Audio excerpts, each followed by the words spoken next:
Ya baik, Shalom Bapak Ibu semua. Sekali lagi kita berkumpul bersama-sama di tempat ini. Kita rindu, kami rindu, tim kami, saya dan rekan-rekan hamba Tuhan mensupport Anda khususnya di masa-masa pandemi ini. Terlebih lagi apabila hari ini Anda sakit, entahkah Anda terpapar COVID atau sakit penyakit yang lain. Ya. Dan hari ini saya akan memberikan sedikit renungan, Saudara, untuk kita bisa satukan hati, untuk kita bisa berdoa dengan iman. Saya memberikan judul renungan pada malam hari ini adalah doa yang lahir dari iman. Ada 4 ciri doa yang lahir dari iman. Saudara, mari kita buka sama-sama di Yakobus pasal yang kelima, ayat 14 sampai ayat yang ke-16. Yakobus 5 ayat 14 sampai ayat yang ke-16. Dikatakan begini, kalau ada seorang di antara kamu yang sakit, baiklah ia memanggil para penatua jemaat, supaya mereka mendoakan dia serta mengolesnya dengan minyak dalam nama Tuhan. Dan doa yang lahir dari iman, nah perhatikan ada kata-kata doa yang lahir dari iman, akan menyelamatkan orang sakit itu, dan Tuhan akan membangunkan dia. Dan jika ia telah berbuat dosa, maka dosanya itu akan diampuni. Jadi efek dari doa yang lahir dari iman itu adalah kesembuhan dan pengampunan dosa. Lalu ayat 16 dikatakan, karena itu, hendaklah kamu saling mengaku dosamu dan saling mendoakan, supaya kamu sembuh. Doa orang yang benar, bila dengan yakin didoakan, besar kuasanya. Saudara, dari 3 ayat ini kita bisa tahu bahwa ada doa yang lahir dari iman. Mengapa banyak orang percaya itu berdoa tapi nggak bisa melihat hasilnya, Pak? Karena kebanyakan doa mereka itu nggak pernah lahir dari iman. Apa maksudnya doa dari iman? Atau doa yang lahir dari iman? Artinya iman itu harus muncul terlebih dahulu, lalu ketika iman itu muncul, baru iman itu melahirkan doa. Itulah yang namanya doa yang lahir dari iman, saudara. Nah, dengan cepat, saudara, ada 4 hal, ciri-ciri orang yang doanya itu lahir dari imannya. Yang pertama, saudara, ciri-ciri yang pertama dikatakan, saudara, firman Tuhan mengatakan begini, hendaklah kamu saling mengaku dosamu dan saling mendoakan supaya kamu sembuh. Jadi poin yang pertama adalah doa yang lahir dari iman, ciri-ciri yang pertama adalah doa dari hati yang beres, ya doa dari hati yang beres melalui mengakui dosa. Kenapa kita perlu mengaku dosa, saudara? Ya, mengaku dosa itu bukan kepentingan Tuhan, bukan untuk kepentingan Tuhan, saudara. Mengaku dosa itu untuk kepentingan kita.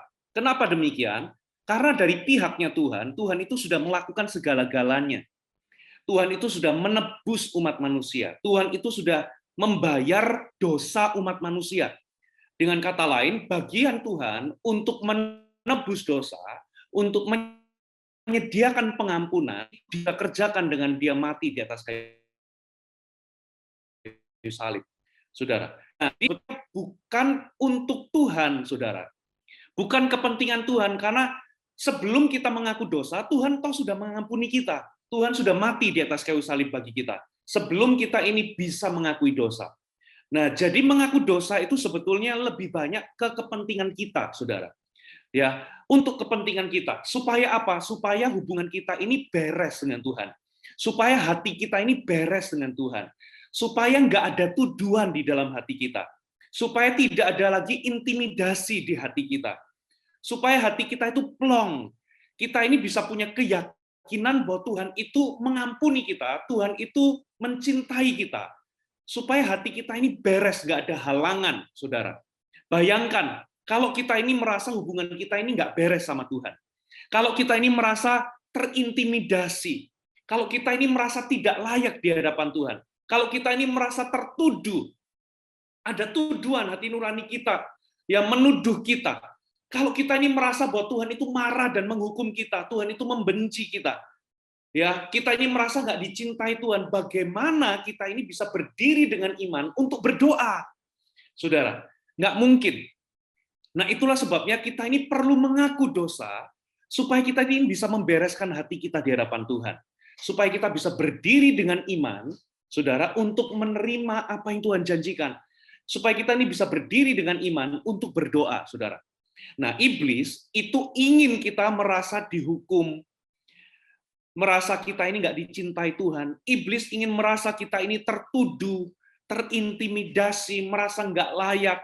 Apa maksudnya, saudara? Tertuduh itu gini loh, merasa tertuduh ini merasa ya ada tuduhan kamu berdosa, kamu itu kotor, kamu ini lakukan ini dan itu, kamu ini banyak dosanya, dosamu itu berat, ya itulah sebabnya kamu sakit, itu sebabnya kamu kena COVID.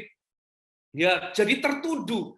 Lihat dosamu itu besar, kamu ini kurang taat sama Tuhan, kamu ini suka menyakiti hati Tuhan, kamu ini bukan anak Tuhan yang baik, kamu ini bukan anak Tuhan yang berkenan di mata Tuhan. Jadi kita ini tertuduh, saudara. Kalau kita tertuduh, kita nggak bisa berdoa dengan iman, saudara. Karena posisi kita, hati kita tertuduh. Bagaimana kita bisa punya iman? Ada yang merasa terintimidasi. Berapa banyak di antara Anda hari ini Anda merasa karena Anda berdosa, maka Anda itu merasa ketika Anda sakit hari ini, Anda merasa bahwa ini adalah hukuman dari Tuhan. Kamu akan terima konsekuensinya. Ya, doamu pasti nggak dijawab karena kamu ini berdosa, karena kamu ini punya salah. Makanya kamu nggak bisa berdoa di hadapan Tuhan, karena Tuhan pasti nggak berkenan. Tuhan pasti nggak jawab doamu, penyakitmu nggak akan disembuhkan oleh Tuhan. Jadi kita terintimidasi. Ya, penyakitmu akan makin parah, jadi kita makin takut, terintimidasi. Ya, kamu bakal begini, kamu bakal begitu. Ya, kamu nggak bakal sembuh dan lain sebagainya. Kita terintimidasi. Nah, kalau kita terintimidasi, kita nggak mungkin bisa berdoa dengan iman. Anda perlu membereskan hati Anda, saudara. Dengan cara bagaimana? Anda perlu mengaku dosa. Ya, minta ampun sama Tuhan, lalu terima dengan iman bahwa Tuhan mengampunimu. Supaya hatimu ini clear, hatimu ini bersih, nggak ada tuduhan, ya semuanya beres, dan itu jadi pijakan bagi Anda untuk berdoa dengan iman bahwa Tuhan itu mencintaiku, Tuhan mengampuniku, Tuhan itu menerimaku apa adanya. Hari ini aku memang berdosa, tapi aku sudah minta ampun. Firman Tuhan katakan, ya barang siapa mengakui dosanya, ia setia dan adil, ia akan menyucikan kita dan akan menyucikan hati kita dari segala kejahatan. Saudara, cuman sejauh kita ini mengaku dosa, ya hati kita beres dan plong. Makanya firman Tuhan tadi ngomong, hendaklah engkau mengaku dosamu, saling mengaku dosamu dan saling mendoakan supaya kamu sembuh, supaya hati kita ini plong dan kita bisa berdiri dengan iman tanpa dakwaan. Ya, poin yang kedua, doa yang lahir dari iman itu ciri-ciri yang kedua adalah doa yang sesuai dengan kehendak Tuhan. Ya, coba kita lihat ayatnya 1 Yohanes 5 ayat 14 sampai 15. 1 Yohanes 5 ayat 14 sampai 15 dikatakan begini, dan inilah keberanian percaya kita kepadanya. Jadi keberanian percaya. Jadi ternyata untuk percaya dan beriman itu butuh keberanian. Kita ini berani mempercayai sesuatu, berani mengimani sesuatu, berani beriman, itu butuh keberanian, saudara. Dan inilah keberanian percaya kita kepadanya, yaitu bahwa ia mengabulkan doa kita jikalau kita meminta sesuatu kepadanya menurut kehendaknya. Ya. Jadi kalau kita ini tahu bahwa yang kita doakan itu sesuai dengan kehendak Tuhan, kita punya keberanian untuk percaya, punya keberanian untuk beriman bahwa Tuhan akan mengabulkan doa kita. Katakan amin. Ya. Nah, firman Tuhan yang tadi yang pertama yang kita baca, Saudara, dikatakan begini, doa orang yang benar bila dengan yakin didoakan sangat besar kuasanya. Ya, jadi ada dua prinsip. Prinsip yang kedua yang barusan ayat kita baca 1 Yohanes 5, ya, ternyata keberanian kita percaya atau beriman kalau kita berdoa akan dikabulkan itu adalah kalau kita berdoa seturut atau sesuai dengan kehendaknya. Nah, pertanyaannya begini, bagaimana Anda bisa yakin mendoakan sesuatu kalau Anda nggak yakin bahwa apa yang Anda doakan itu kehendak Tuhan? Ya, doa orang benar kalau yakin didoakan itu kuasanya besar. Nah, pertanyaannya bagaimana kita ini bisa yakin kalau kita ini mendoakan sesuatu yang bukan kehendak Tuhan? Bagaimana kita bisa punya keyakinan bahwa Tuhan mengabulkan doa kita kalau kita ini nggak tahu bahwa yang kita doakan itu kehendak Tuhan atau enggak? Lalu berikutnya, bagaimana kita ini bisa berani percaya atau berani beriman minta sesuatu kalau yang Anda doakan, ya itu Anda nggak yakin bahwa apa yang Anda doakan itu kehendak Tuhan. Nah, jadi dari mana keyakinan, dari mana keberanian untuk percaya itu muncul? Bukan dari ngototnya kita berdoa atau kerasnya suara kita. Ya, banyak orang percaya kalau doa kita itu kenceng suaranya, oh itu pasti dikabulkan. Tidak. Doa kita itu, keyakinan kita ini muncul, atau keberanian kita untuk beriman, atau keberanian kita untuk percaya ini nggak berasal dari ngototnya kita berdoa, atau besarnya suara kita. Saudara. No. Keyakinan dan keberanian kita percaya itu muncul dari mana, saudara? Dari kehendak Tuhan, saudara.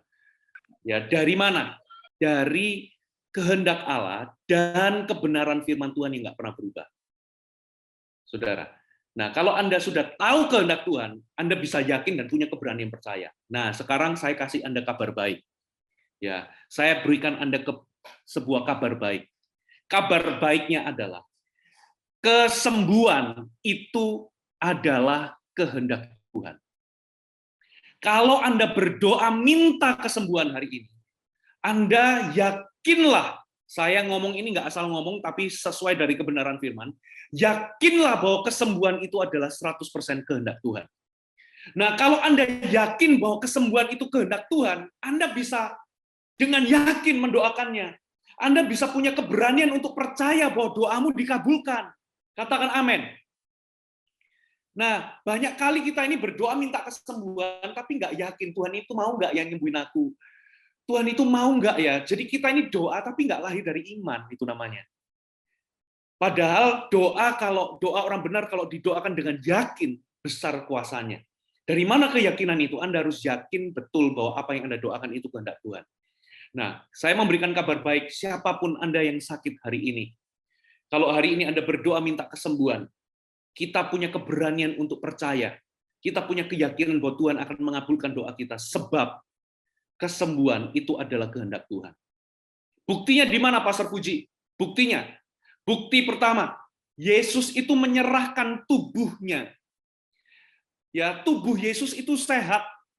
Yesus itu menyerahkan tubuhnya yang sehat. Yesus itu nggak sakit-sakitan di muka bumi. Ya, Yesus itu menyerahkan tubuhnya yang sehat untuk dilukai, dicambuk, digantung di atas kayu salib, supaya, saudara, terjadi pertukaran. Yesus yang sehat jadi sakit, supaya kita, oleh karena luka-lukanya Yesus, oleh karena bilur-bilurnya Yesus, kita ini menerima kesembuhan. Jadi, kalau kesembuhan bukan kehendak Tuhan, ngapain Yesus sampai dicambuk begitu rupa? Ngapain kok ada ayat oleh bilur-bilurnya kita menjadi sembuh? Karena apa? Karena kesembuhan adalah kehendak Tuhan dan untuknya Yesus naik di atas kayu salib. Tuhan membayar kesembuhan buat kita. Bukti yang kedua adalah, saudara, satu kali ada seorang perempuan Sirofenisia minta supaya anaknya dilepaskan dari roh jahat. Saudara, dilepaskan dari roh jahat yang membuat anak itu sakit. Ya, dia mohon-mohon sama Yesus. Tapi Yesus ngomong begini, roti ini untuk anak, tidak patut kasih ke anjing. Saudara, tapi dikatakan, ya Tuhan, anjing pun makan remah-remah roti. Saudara. Nah, apa maksudnya ayat itu? Yesus itu ngomong roti itu untuk anak. Apa itu roti? Kesembuhan dan kelepasan. Itu dikasih untuk anak. Bahkan untuk yang bukan anak Tuhan, yaitu perempuan Sirofenisia, karena dia beriman, itu pun dikasih roti, dikasih remah-remah, dikasih kesembuhan. Remah-remah itu bukan cuma remah-remah, tapi itu ukurannya kalau di zaman dulu, remah-remah roti itu adalah roti yang utuh, cuman dia itu dijadikan untuk ambil menteganya gitu ya. Nah, lalu roti yang utuh yang dijadikan mentega itu biasanya dibuang, itu yang dikatakan remah-remah. Dengan kata lain, kalau bangsa lain Sirofenisia aja Tuhan kasih roti, apalagi kita anaknya. Roti itu untuk anak. Kalau Anda di dalam Kristus, kesembuhan juga janji Tuhan. Kesembuhan juga adalah roti yang Tuhan sediakan buat Anda, kesembuhan dan kelepasan. Bukti yang ketiga, Yesus itu memerintahkan murid-muridnya untuk apa? Pergi, beritakan Injil, dan sembuhkanlah orang sakit. Jadi memberitakan Injil, perintah untuk memberitakan Injil dengan perintah untuk menyembuhkan orang sakit itu equal. Berarti Tuhan itu ingin menyelamatkan orang-orang dengan apa? Dengan perintah memberitakan Injil. Tuhan juga ingin menyembuhkan orang-orang dengan perintah menyembuhkan orang sakit. Ya, kalau kesembuhan itu bukan kehendak Tuhan, ngapain Tuhan memberikan perintah kepada murid-muridnya untuk sembuhkan orang sakit? Jadi hari ini dengan 3 bukti ini Anda bisa yakin, Bapak Ibu, ya, bahwa kesembuhan itu adalah kehendak Tuhan. Ya. Jadi hari ini Anda harus berdoa dengan yakin bahwa doa Anda dikabulkan. Anda beranilah percaya kepada Tuhan kalau Anda minta kesembuhan itu sesuai dengan kehendak Tuhan. Saudara. Jadi poin yang kedua adalah doa yang sesuai dengan kehendak Tuhan. Ya. Jadi bahkan ada satu kisah. Ya, saya dorong semua orang yang mendengarkan ini atau Anda itu sedang bergumul, orang tua Anda sakit atau sanak keluarga Anda sakit, saudara Anda nggak sendirian. Hari ini, ya beberapa minggu yang lalu, saya sekeluarga kena COVID. Hari ini, saudara, hari ini, saya sedang bergumul untuk mami mertua saya yang juga kena COVID. Saudara, hari ini, kami baru dapat kabar beberapa hari ini. Besok saya akan balik ke Surabaya untuk apa? Untuk menemani mami saya yang ada di kota Cepu yang sendirian, dan kami akan berangkat sama-sama. Besok saya akan jalan, mami saya juga akan jalan untuk saya bisa menemani karena sendirian beliaunya. Saya juga bergumul hari ini. Saya juga sama punya anggota keluarga yang sedang sakit. Hari ini saya juga berdiri dengan firman yang sama seperti Anda, saudara. Untuk apa? Untuk berdoa dengan iman. Saya kepingin mertua saya sembuh. Nah, satu kali ada orang lumpuh 38 tahun, saudara. Ketika Yesus mendatangi, Yesus tanya, maukah engkau sembuh? Berarti kesembuhan itu kehendak Tuhan. Sampai Yesus tanyai, mau nggak engkau sembuh? Ya, Yesus tahu bahwa orang ini sudah nggak punya pengharapan untuk sembuh. Karena apa? Tiap kali mau mencapai ke kolam Bethesda itu selalu keduluan orang. Bertahun-tahun, saudara. Tapi Yesus ingin membangkitkan pengharapannya dengan pertanyaan, maukah engkau sembuh? Yesus yang nawari, maukah engkau sembuh?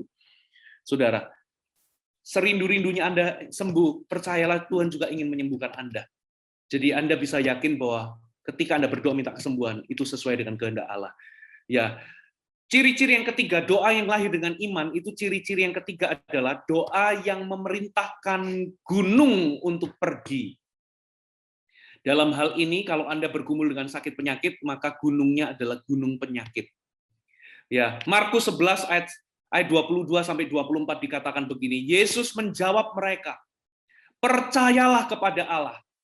Aku berkata kepadamu, sesungguhnya barang siapa berkata kepada gunung ini, bukan berkata kepada Tuhan, tapi berkata kepada gunung. Anda bisa sebut gunung Anda hari ini. Mungkin gunung Anda adalah COVID, mungkin gunung Anda adalah kanker, mungkin gunung Anda adalah alergi, mungkin gunung Anda adalah diabetes, mungkin gunung Anda adalah long COVID, Anda sudah negatif tapi gejalanya masih terus. Mungkin gunung Anda adalah apa? Darah tinggi. Mungkin gunung Anda adalah tumor. Atau apa? You name it, Anda bisa apapun itu. Mungkin itu gunung Anda hari ini. Nah, doa yang lahir dari iman itu firman Tuhan katakan, aku berkata kepadamu, sesungguhnya barang siapa berkata kepada gunung ini, jadi ngomong sama gunung, bukan ngomong sama Tuhan. Beranjaklah dan tercampaklah ke dalam laut. Asal tidak bimbang hatinya, tetapi percaya bahwa apa yang dikatakannya itu akan terjadi, maka hal itu akan terjadi. Karena itu aku berkata kepadamu, apa saja yang kamu minta dan doakan, percayalah bahwa kamu telah menerimanya, maka hal itu akan diberikan kepadamu. Jadi doa yang memerintahkan gunung untuk pergi, gunung penyakit untuk pergi, itu adalah ciri ketiga dari doa yang lahir dari iman. Ya, ternyata doa yang jenis ini itu bukan ngomong kepada Tuhan, tapi ngomong sama gunung, saudara. Jadi saya ingin mengajari Anda, hari ini, saudara, tiap hari Anda perlu berdoa. Anda perlu ngomong kepada gunung Anda. Dalam nama Yesus COVID, aku perintahkan pergi. Aku perintahkan darah tinggi untuk turun, jadilah normal. Aku perintahkan dalam nama Yesus, komorbid untuk pergi. Dalam nama Yesus, long COVID pergi, alergi pergi, kanker dalam nama Yesus pergi. Saudara, aku menolakmu, pergi. Asal Anda tidak bimbang waktu Anda ngomong, ya ingat bukan kerasnya kata-kata Anda, tapi yakin. Anda kalau memerintahkan pegawai Anda nggak perlu teriak-teriak sebetulnya. Kecuali dia jauh ya. Kalau jauh ya perlu teriak, tapi kalau dekat nggak perlu diteriakin. Cukup ngomong biasa tapi yakin. Tolong bukain pintu. Tolong ambilkan sepatu saya.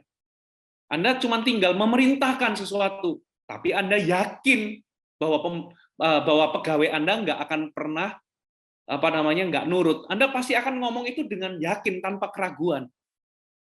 Ya, dalam nama Yesus, COVID pergi, darah tinggi pergi, kanker pergi, aku menolakmu. Nggak perlu teriak-teriak, tapi Anda yakin, aku mengusirmu, aku menolakmu, dalam nama Yesus, pergi. Ya, kalau Anda mungkin kondisi Anda lemah, firman Tuhan katakan ketika aku lemah, aku berkata aku kuat. Jadi ketika Anda lemah, berkatalah. Ya, kalau Anda sampai nggak bisa keluarin suara keras, nggak apa-apa. Anda mungkin dengan nada lirih, tapi Anda berkata, aku menolakmu. Pergi penyakit. Dalam nama Yesus. Pergi. Ya, Anda bisa katakan gunung Anda masing-masing.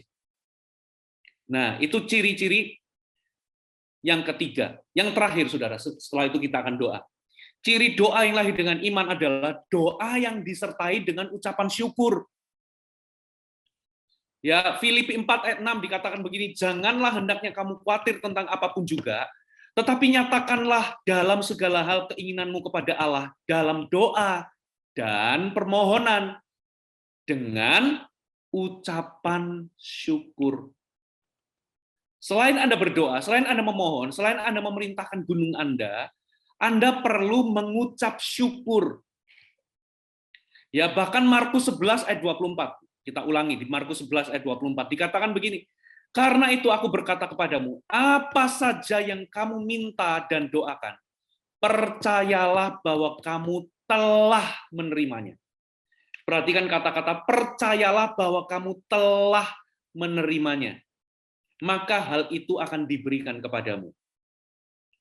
Jadi kalau doa, percaya bahwa Anda sudah menerimanya. Nah, orang yang sudah percaya, sudah menerima, orang yang percaya bahwa apa yang dia doakan itu dia sudah terima, pasti akan berterima kasih dan mengucap syukur. Saudara, nah saya mau kasih contoh, begini saudara. Saya mau kasih ilustrasi. Ada seorang anak minta 10 juta kepada ayahnya untuk dibelikan sepeda.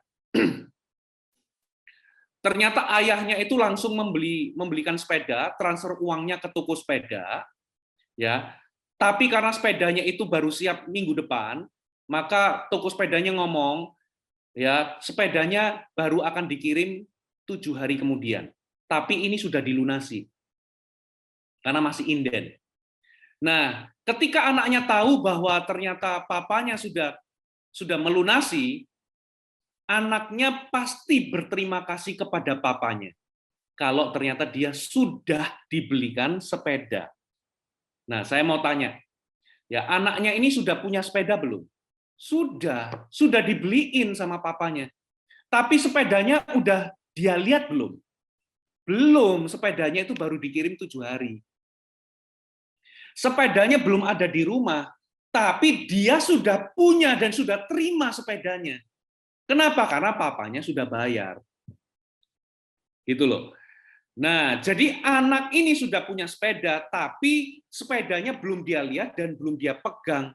Tapi dia sudah percaya kalau dia sudah punya sepeda.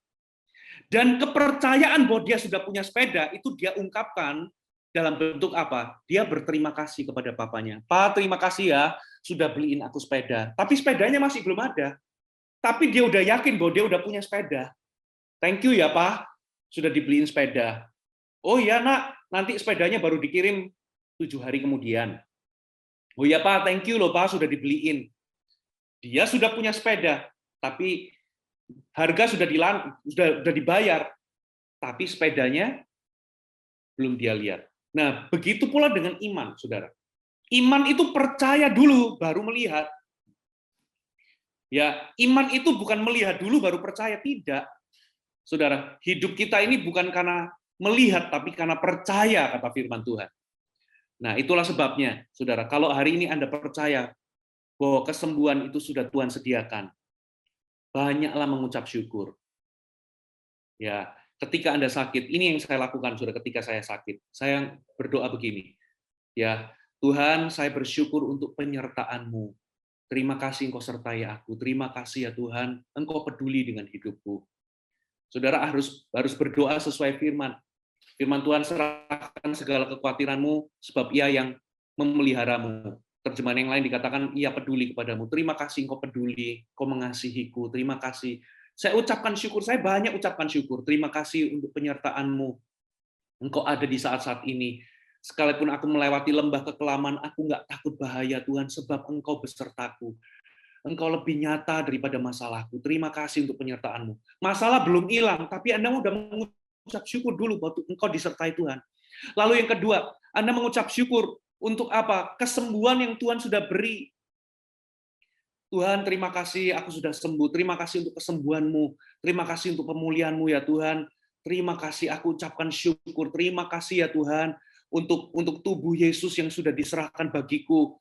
Ya Tuhan, terima kasih sehingga oleh bilur-bilur-Mu aku sudah sembuh. Terima kasih untuk kesembuhan yang Kau beri. Terima kasih untuk pemulihan. Terima kasih ya Tuhan untuk alergi yang sudah disembuhkan. Terima kasih jantungku sudah kuat. Terima kasih ya Tuhan, paru-paruku sudah bersih. Terima kasih ya Tuhan, aku sudah bebas. Terima kasih ya Tuhan, Engkau menyembuhkanku. Terima kasih. Banyak bersyukur. Saudara, iman itu tumbuh subur ketika Anda bersyukur. Makanya ketika Yesus itu mau buat mujizat 5 roti jadi 5.000 untuk kasih makan 5.000 orang, Yesus mengucap syukur dulu. Saudara, kalau Anda membangun atmosfer ucapan syukur ini sering, saudara, sekalipun Anda terbaring dalam rumah sakit, Anda mengucap syukur, iman itu akan tumbuh subur, saudara. Yakinlah ini kebenaran firman Tuhan. Ini bukan pengajaran manusia, tapi ini prinsip firman. Saudara, terima kasihlah, banyak terima kasih untuk jawaban doa. Tuhan, terima kasih untuk jawaban doa. Terima kasih ya Tuhan. Tuhan Yesus, terima kasih Engkau pertemukan aku dengan dokter yang tepat, dengan perawat yang tepat, dengan obat-obatan yang tepat, dengan resep yang tepat. Terima kasih Tuhan untuk oksigen. Terima kasih ya Tuhan. Terima kasih untuk keselamatan. Terima kasih Tuhan, Kau luputkan aku dari maut. Terima kasih untuk tubuh dan darah-Mu. Banyak bersyukur. Isilah doa Anda, itu 20% minta, 80%-nya itu mengucap syukur. Saudara, jangan 80% Anda mengeluh, Tuhan, lihat penyakitnya begini, begitu besar, Tuhan tambah parah, dan sebagainya, lalu mengucap syukurnya cuma 20%. Hati Anda akan tambah down. Saudara, ya, tanpa mengecilkan apa yang Anda alami. Saudara, cukup Anda 20% bawa di hadapan Tuhan, kondisiku begini, aku bawa di hadapan-Mu, lalu Anda beriman, Tuhan, aku minta kesembuhan, dan hari ini aku perintahkan dalam nama Yesus, penyakit ini pergi, aku tolak. Aku yakin ini kesembuhan adalah kehendak Tuhan. Aku mengaku dosa, kalau Anda perlu mengaku dosa, mengaku dosa. Setelah itu, sisanya banyak mengucap syukur. Selain mengucap syukur, banyak memperkatakan firman, banyak memperkatakan janji Tuhan. Saudara, kalau Anda lakukan ini, ketika Anda sedang berada dalam posisi Anda berdoa, dan doa Anda itu lahir dengan iman. Ya, demikian firman Tuhan, mari kita satu dalam doa ya. Terima kasih ya Tuhan. Terima kasih Bapak. Terima kasih Tuhan. Mari semua arahkan tangan di layar ini sebagai titik kontak iman. Saya akan berdoa, pertama-tama saya akan berdoa untuk khususnya bagi Anda yang menderita COVID. baik Anda yang isolasi mandiri, dan khususnya bagi Anda yang hari ini mewakili orang tua Anda, mewakili kerabat Anda, orang-orang yang Anda kasihi, mungkin ya di tempat yang lain, di tempat yang jauh, yang hari ini juga terinfeksi COVID, Anda juga bisa ulurkan tangan. Mari kita satukan iman kita dalam nama Yesus Kristus. Tidak ada jarak dalam hadirat Allah. Bapa, dalam nama Yesus kami berdoa hari ini. Ya Tuhan, kami tahu kesembuhan adalah kehendak-Mu. Hari ini dengan hati penuh iman kami datang dalam hadirat-Mu. Tuhan Yesus, khususnya mereka-mereka yang hari ini sedang menderita COVID-19. Dalam nama Yesus Kristus, hari ini kami sepakat, kami perintahkan gunung penyakit COVID ini untuk pergi. Tinggalkan tubuhnya. Dalam nama Yesus. Get out. Pergi. Dimanapun mereka bisa mendengar, di ruang dengar dimanapun mereka hari ini berada, dalam nama Yesus, kami perintahkan dalam nama Yesus Kristus. Pergi. Dengan iman, aku perintahkan, get out in Jesus' name. Kami menolakmu. Pergi. Kami kutuk setiap virus dalam nama Yesus untuk mati, kering, dan lenyap. Sekarang juga, dalam nama Yesus Kristus. Kami perintahkan paru-paru untuk kembali menjadi bersih. Kami menolak segala bentuk komplikasi komorbid. Setiap paru-paru, rongga paru-paru hari ini terbuka. Segala bentuk dahak, sumbatan, semuanya lenyap dalam nama Yesus. Kami perintahkan pneumonia, virus, viral pneumonia, radang paru-paru untuk lenyap dalam nama Yesus. Dan kami berkata, jadilah sembuh, jadilah pulih dalam nama Yesus. Be healed in Jesus' name. Jadilah sembuh, jadilah pulih dalam nama Yesus. Dan khususnya bagi mereka yang hari ini, ya Tuhan, sedang ada dalam perawatan atau sedang mencari pertolongan, oksigen maupun rumah sakit dan sebagainya, Tuhan, Engkau kawal dengan malaikat-Mu, Engkau buka jalan, temukan dengan orang-orang yang membantu dan menolong mereka. Tuhan, Engkau adalah penolong di saat-saat yang genting, penolong yang terbukti di dalam kesesakan. Dalam nama Yesus, ulurkan tangan-Mu, buka jalan Tuhan. Berikan damai sejahtera di dalam nama Yesus Kristus.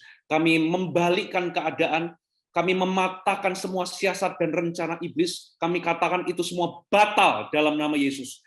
Kami lepaskan kuasa darah Yesus, semuanya akan sembuh dalam nama Yesus. Semua rencana si jahat kami batalkan, kami tolak demi nama Yesus Kristus. Engkau akan sembuh. Aku lepaskan perkataan iman ini, engkau akan sembuh total. Engkau akan sembuh total. Apa yang kau takutkan itu tidak akan terjadi. We reject it in Jesus' name. Be healed in Jesus' name. Semua pekerjaan si jahat aku binasakan sekarang juga dalam nama Yesus. Dan sekarang aku berdoa demi nama Yesus untuk yang lain yang bergumul dengan penyakit-penyakit yang lain, yang bergumul dengan kanker, dengan tumor, dengan penyakit-penyakit yang lain, darah tinggi. Ya Tuhan, dalam nama Yesus, diabetes, apapun itu penyakitnya, apapun itu gunungnya, aku juga lepaskan berkat.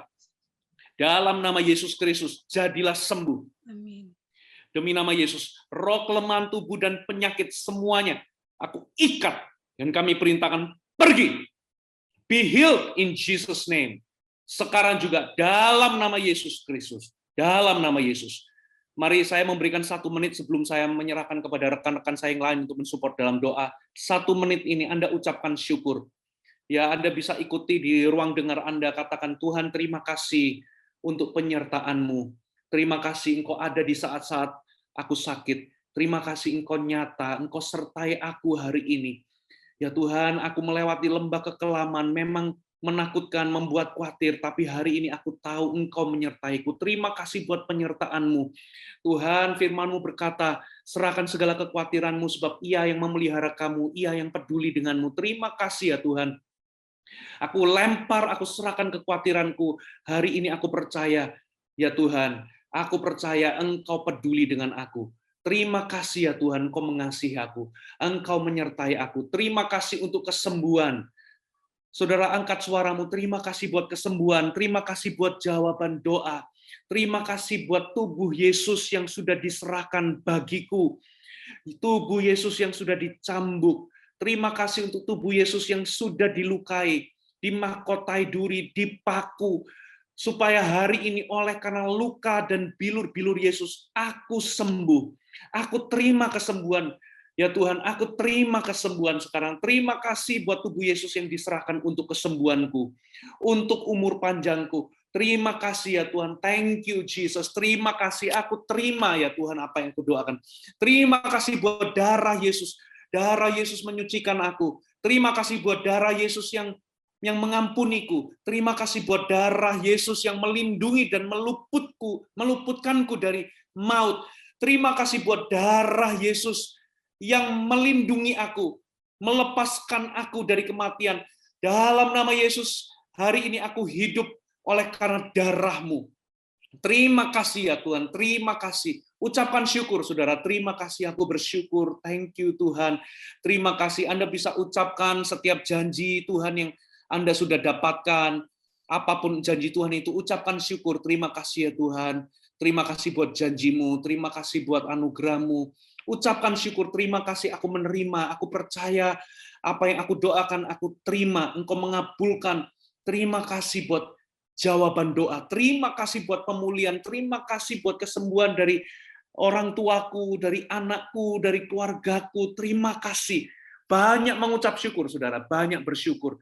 Terima kasih Bapak, terima kasih. Engkau baik, Engkau hebat. Engkau adalah Tuhan yang mampu membelah laut. Engkau adalah Tuhan yang mengubahkan air menjadi anggur, membangkitkan orang mati. Engkau lebih besar dari penyakitku. Terima kasih Tuhan, Engkau adalah Tuhan yang sanggup meredakan badai. Terima kasih Yesusku besar. Yes, hari ini aku mungkin sakit, tapi aku punya Yesus yang sanggup buat mujizat. Terima kasih buat mujizatmu. Terima kasih buat anugerahmu. Katakan saudara, perkatakan, ucapkan syukur. Puji dia, sembah dia. Terima kasih Bapa, terima kasih Tuhan. Tuhan, terima kasih. Terima kasih hadiratmu ada di tengah kami.